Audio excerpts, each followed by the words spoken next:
মাননীয় স্পিকার, আজকে আপনার যেই ধরনের অনুভূতি হচ্ছে আমার একই ধরনের অনুভূতি। কারণ নিয়মের বেড়াজালে আপনাকে কখনো কখনো আটকে দেওয়া হয়, আবার আমাকেও কখনো কখনো আটকে দেওয়া হয়।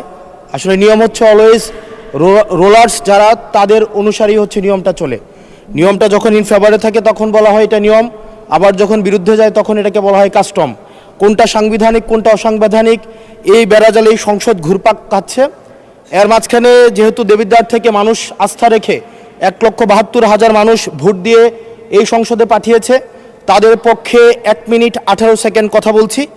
আমার দেবিদ্বার থেকে চান্দিনার একটা রাস্তা আছে, যে রাস্তা দিয়ে 2 লক্ষ মানুষের যাতায়াত। মাননীয় স্পিকার, 2 লক্ষ মানুষের যাতায়াত হলেও এই রাস্তাটা মাত্র 12 ফিট, অর্থাৎ 2টা সিএনজি একসাথে 2টা ক্রস করতে পারে না।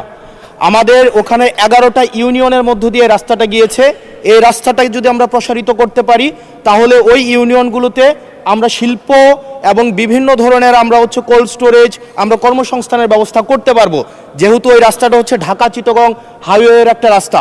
এবং এই রাস্তাটা যদি আমরা প্রশস্ত করতে পারি তাহলে আমাদের কুমিল্লা থেকে আমাদের ঢাকা থেকে যে সিলেটের যে যাতায়াত, সেই যাতায়াত হচ্ছে আমাদের 40 কিলোমিটারের মতো কমে যাবে। মাননীয় স্পিকার, সার্বিক দিক বিবেচনায় কর্মসংস্থান বৃদ্ধি এবং যোগাযোগ হচ্ছে আমাদের 40 কিলোমিটার কমানোর জন্য আমাদের কুমিল্লা আমাদের দেবিদ্বার থেকে চান্দিনার যে রাস্তাটা আছে সেটা 12 ফিট আছে, এটাকে প্রশস্ত করে এটাকে হাইওয়ে করার জন্য মাননীয় স্পিকার আপনার মাধ্যমে সংশ্লিষ্ট মন্ত্রণালয়কে অনুরোধ জানাচ্ছি।